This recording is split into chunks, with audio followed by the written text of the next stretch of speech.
All right, so here is section 3, the calculator active. And so again, this is your the practice test. So I'm going to click next so I can go through. There's your directions.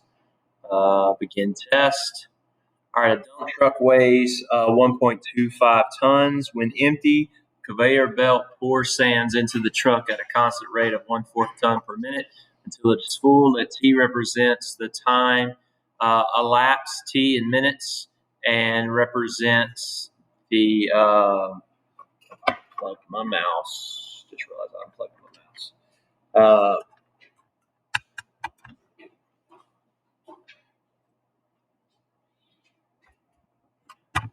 So there's the equation there. It says, what's my equation?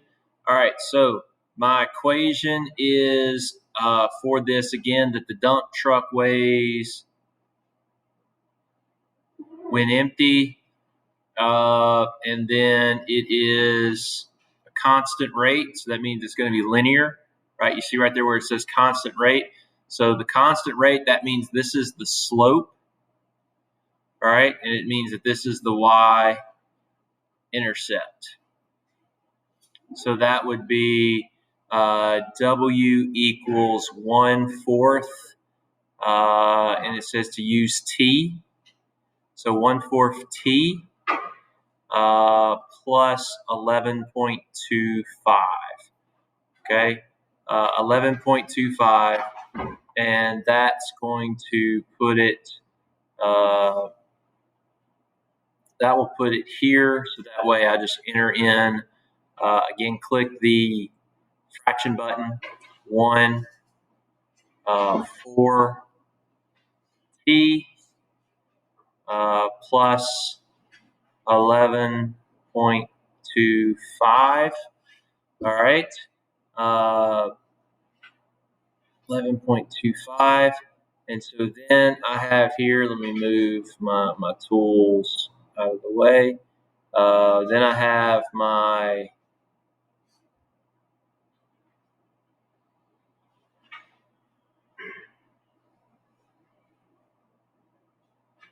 dump truck plays part A, weighs,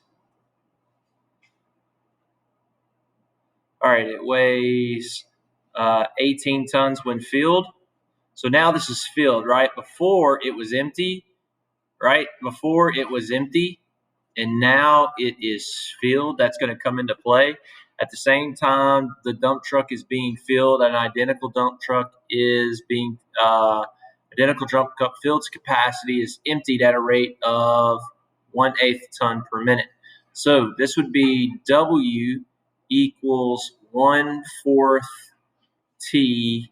I mean 1/8. Excuse me, 1/8 T plus 18.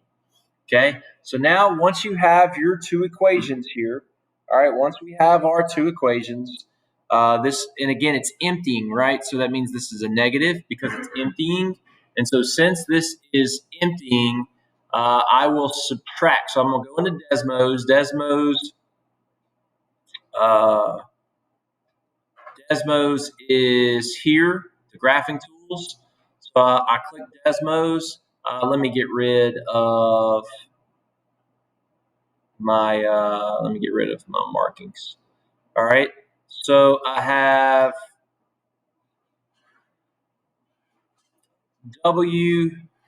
You can't use W. You got to make that into an X and a Y, right? So W will be X. T will be X and W will be Y. So that'll be Y equals 1 divided by. Sorry, let me use the screen here so that way you can see it. 1 divided by 4. Move it over.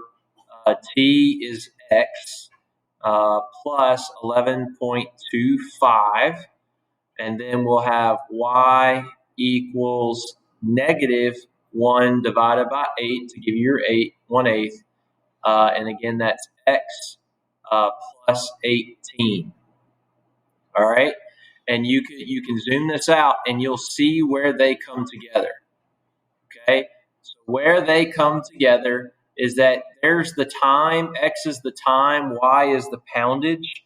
And that's what it's looking for. It says there for your answer choice, it wants to know when the sand, how much sand is in each dump truck when they are the same weight, okay? How much sand?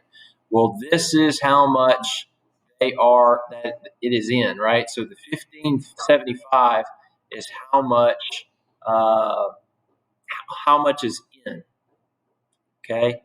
So if I have a dump truck, right, that starts out full,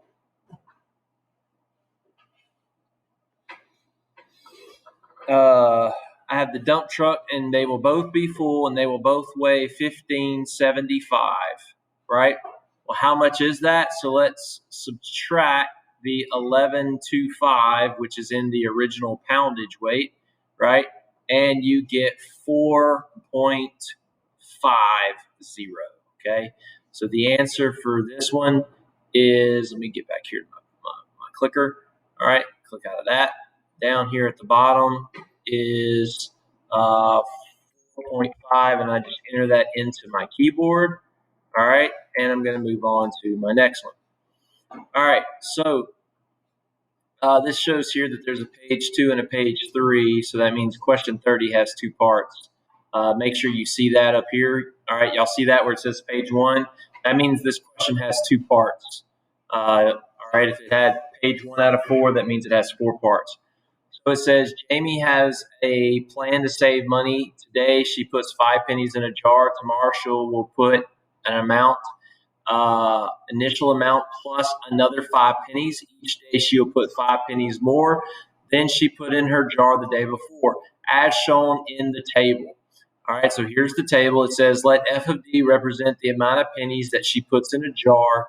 What does f of 10 equal 50 mean?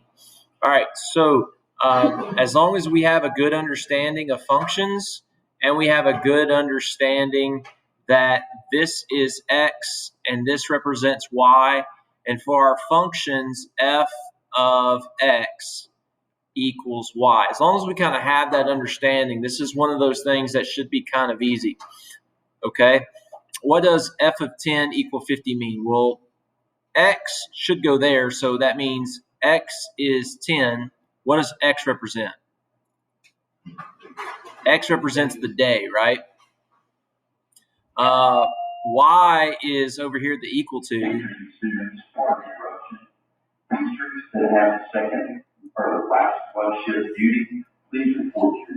Y represents the deposit, which is the pennies, right?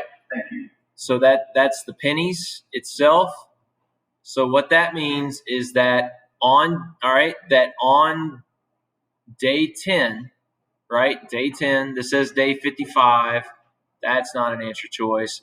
This says day 10, day 55, not an answer choice. All right. We'll have that many pennies in the jar, or we'll put that many pennies in the jar. What does the table show? Okay. That's what it's asking. What does the table show? The table shows that this is how many pennies will be in the jar. Yes, sir. All right. So so that means this, right? The pennies, this is what she puts in. This is the number of pennies she puts in on that day. So if she's not going to have 55 pennies in the jar, right? She's already at that now. If we look at this, right, this is 5 plus 10 plus 15 plus 20. So on day 3, she will have 2050. So by day 3, right, so if F is 3, she will have, right, on day 3, she will have a total of 50 pennies already in there, right? So it's not going to be it's not going to be she has 55 pennies on day 10, because by day 3 she already has 50. So it can't, because of this right here, it can't be this one, meaning that it only can be B, okay? She will put 55 pennies in, okay? So that answer is, of course, let me get out of it. All right, so that answer is B. All right, so I click to the next one. All right, so let f of d represent the amount of pennies that she will puts in the jar on D days. Today is day 0. Okay, so let's look at that, right? We have if today is day 0, okay, on day 0, how many pennies does she put in? She puts in 5, okay, right? And so D represents day, right? So on day 0, she puts in on 5. How does this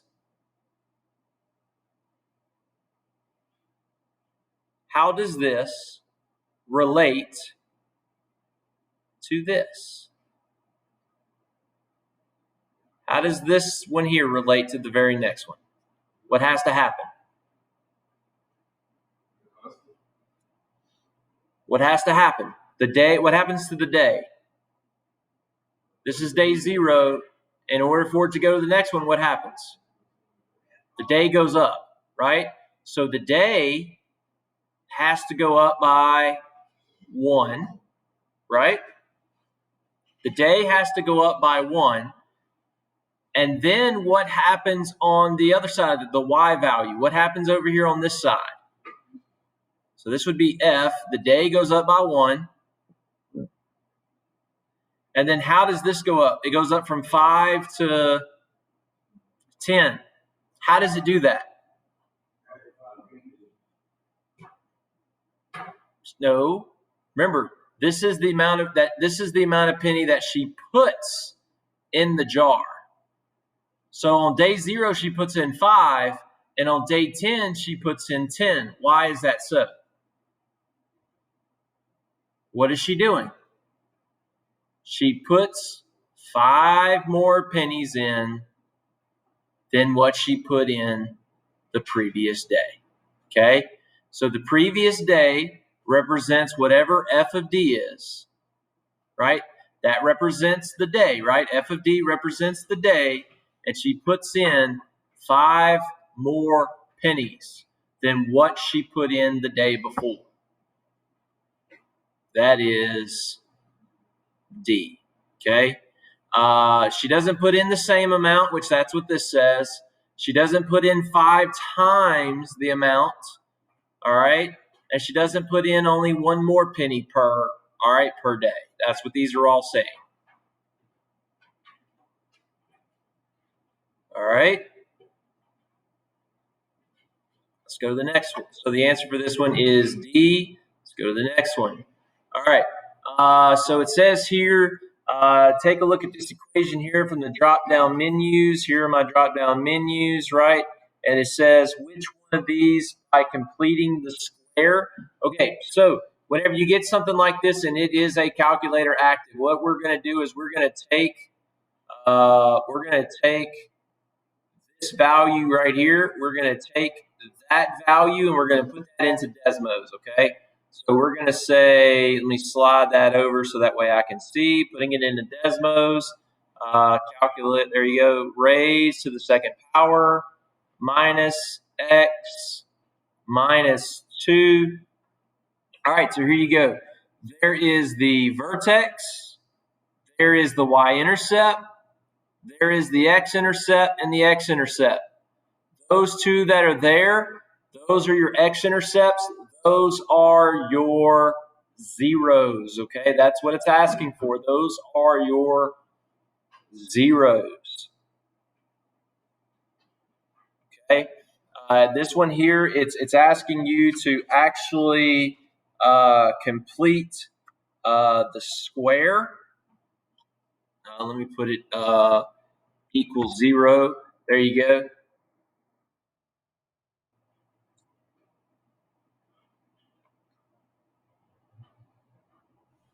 And way down here will be your, let's see, equals 0.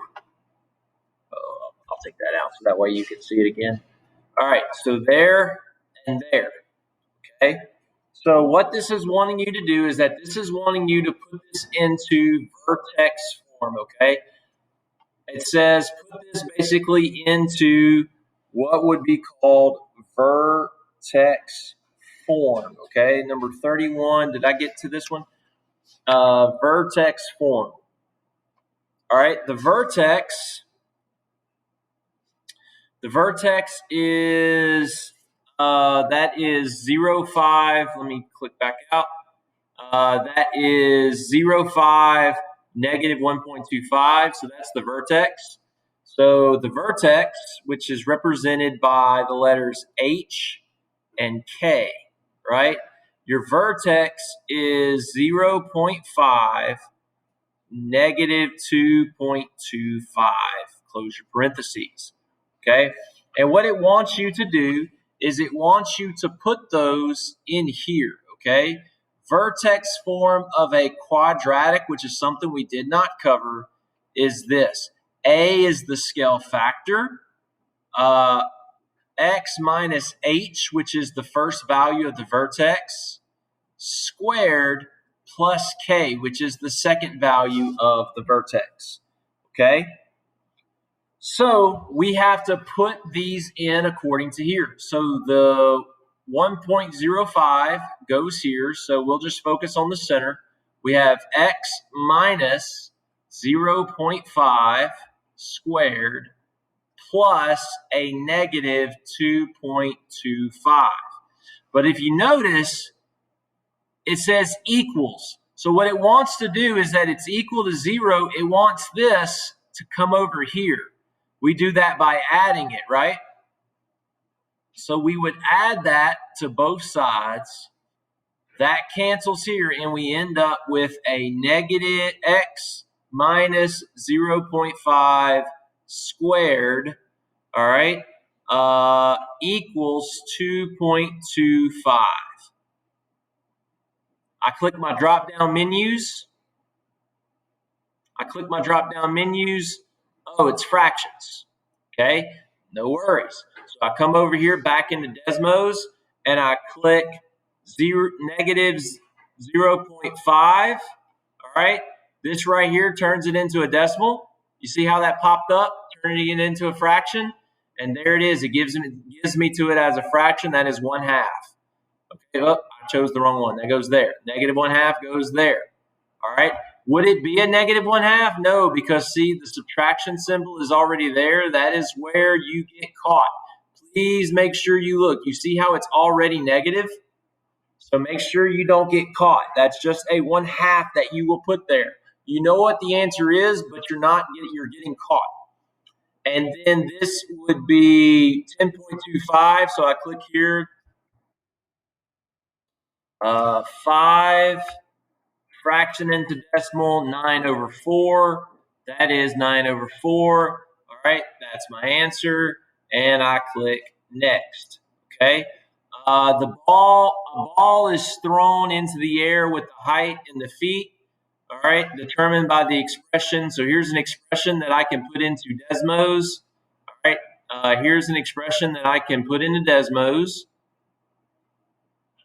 What is the meaning of the 3? All right, so if I put this into Desmos,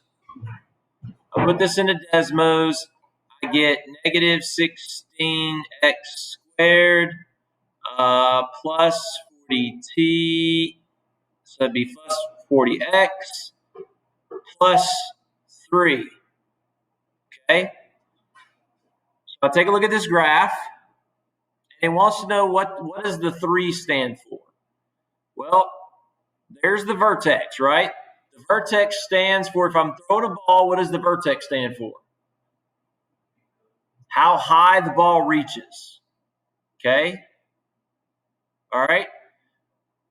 This here is my x-intercept, right? This is my x-intercept. What does that represent? Think about it. This is 0, right?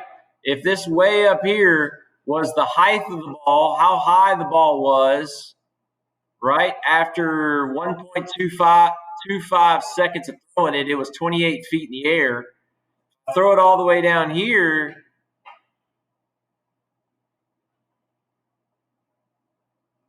Oh, I missed it, didn't I? Sorry about that. Let me go back up, go back up, go back up. Go here. That 0 is where it hits the ground, right? See here, all right, but here's the thing. You see how this is negative? It starts from a negative distance? Well, that's not the case. Choose up here your y-intercept and think about it, where he threw it from. If you throw a ball, do you throw it from the ground? No, you're going to throw it up, some form or fashion. And that's what that 3 represents. That 3 represents that he threw it from 3 feet off the ground. So here's the thing. This first part here, this negative 16 t squared, all right, if you throw something or if something goes up, that is the formula for gravity, okay? That is essentially the formula for gravity. If you throw it up, where does it come down? Here's the thing that if you remember, it not only helps you on this test, but it helps you on future tests, all right, is that if you can remember that this constant, right, the constant is always the y-intercept. And the y-intercept is always, all right, it's always going to be off the ground, okay? Where is its starting point? Well, where did it start? The ball was thrown 4 feet from a height of 3 feet. Did it reach 3 feet? No, it reached 28. We saw that. Did it take 3 seconds to reach its maximum height? No, it took 1.25, right? So it's not that. It took 3 seconds for it to reach the ground. No, it was there under 3 seconds. It was like 2.8 something, right? So it's not this one, not this one, not this one.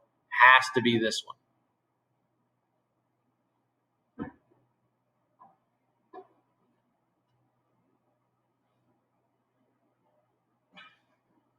Has to be that one. All right. The function was defined. Let's see. The function is defined this. If x is f of x plus 3 equals x squared plus kx minus 21. All right. So here's the first one where we kind of have to do some math. Okay. We're going to need to do some math on this one. Sorry about that, but you're just going to have to do some math.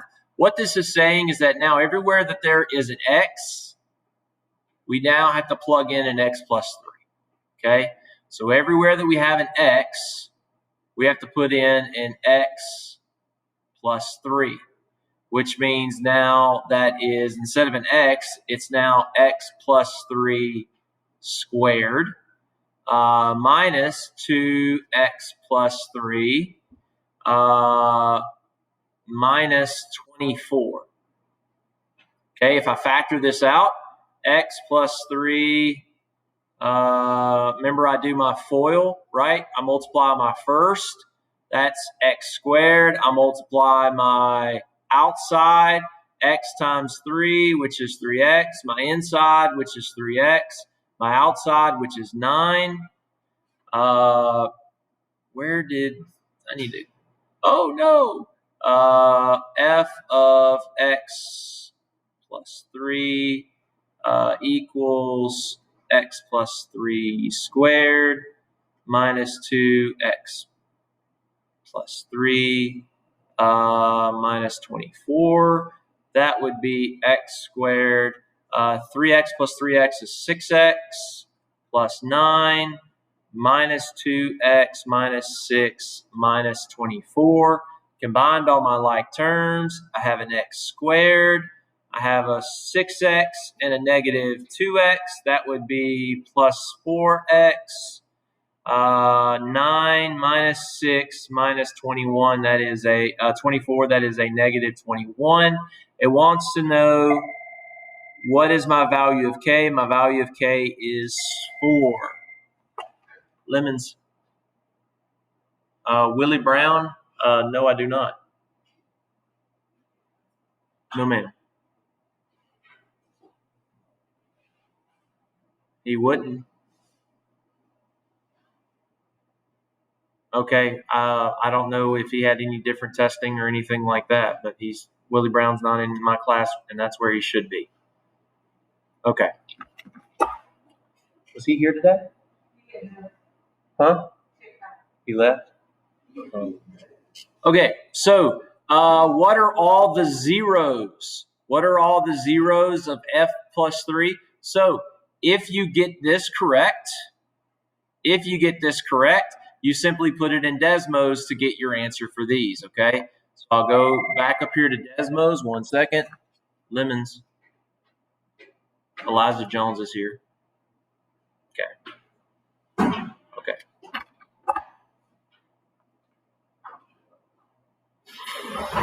All right, so we will find out our zeros. Our zeros are clicking here. Our zeros, we just plug this stuff in. So we'll say x squared plus 4x minus 21. Our zeros is where it crosses the x-intercept and the y-intercept. So it says my zero here. So that would be a -7, right? So that means x equals a -7, and then x equals 3. Or, you could just factor it. That is one of those options that you could have just factored it and not used Desmos. But hey, let's get the answers correct, right? So that's -7 and 3. Okay. All right. So here we go. Here it says a pigeon farm can be modeled by the equation of a minus -2x plus 36, where x is the width in feet of the pen. When the equation is grafted in the coordinate plane, the x-intercepts are 0, 0, and what? All right, so it wants me to graph it. So again, this is another instance where I'm just going to graph this. Okay, another instance where I go into Desmos and I just graph this. So let me graph what it wants me to graph. Let me click on my thing here. All right, let me pop this up just a little bit more. This is going to be -2x squared plus 36x. All right, and it wants to know what my zeros are. My zeros are, again, where does it cross? It crosses 0, 0, and it crosses at 18, 0. So I click here, I drop down menu, 18, 0 right there. Part B, what is the width of the pigeon feet in area that gives it its maximum area? What gives it its maximum area? Well, the key word there is maximum, right? You see that, right? The key word's maximum. So that means we're going to the vertex. So I come over here, I scan all the way up here. Oh, wow, that's really high. All the way up for the vertex. Okay, and what gives it its maximum? Remember that this is your maximum here represents, it says where x is your width. So the x value, the 9, that is your width. The 162, that's the area. 9 is the width, so my answer is 9.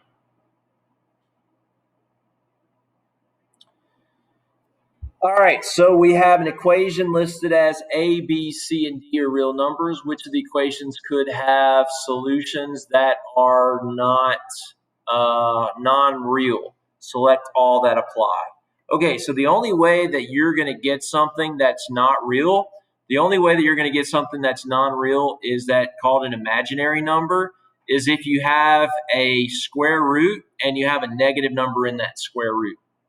Okay, so if you have a square root and you have a negative number in that square root, okay, the only way you have a square root is if you have a square that you have to undo. So let's go through these and see. Let's solve for x. So we're going to solve for x for each one of these. So we have ax squared equals b. I divide an a. That's x squared equals b over a. I take the square root of both sides, and that's x equals the square root. Lost my spot there. The square root of b over a. Do I have a square root? Yes, so that means that it can be an imaginary, okay? It has a square root, so that means this can be imaginary, so that means this is an answer choice, Okay, that's an answer choice. Ax squared plus bx equals 0. All right, well, first and foremost, they both have an x, so I can take an x out. That would be ax plus b equals 0. Ax plus b equals 0. There's not a square whenever I take that out. I took out the square, so there's not a square. So there's no way for that to be imaginary. So that means this one's not an answer. Let's take a look at C. C is simple factoring. But again, it's also one of those things that if you take ax squared, all right, plus bx plus c equals 0, that's also your quadratic formula, right? That's the same thing as your quadratic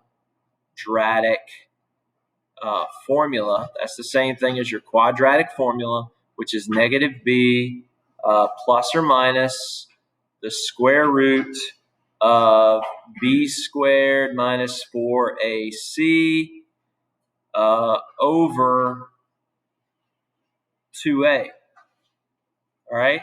As you can see, I have a square root, so that can be an imaginary. All right. For D, I'm going to do it up here. For D, I can just set these equal to 0. Both of these equal to 0. And there's no way for them to have a square root. So that one's not going to work. All right.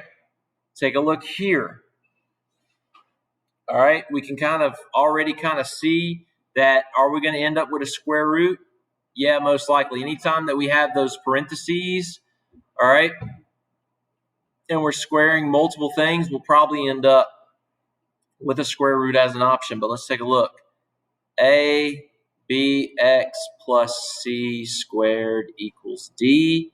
Divide the a from both sides. That is bx plus c squared. In order to undo the square, I have to take a square root. And there it is. All right, I have to take the square root, leaving me with bx plus c equals the square root of d over a. So that can be imaginary. All right, that ends our short little video for today.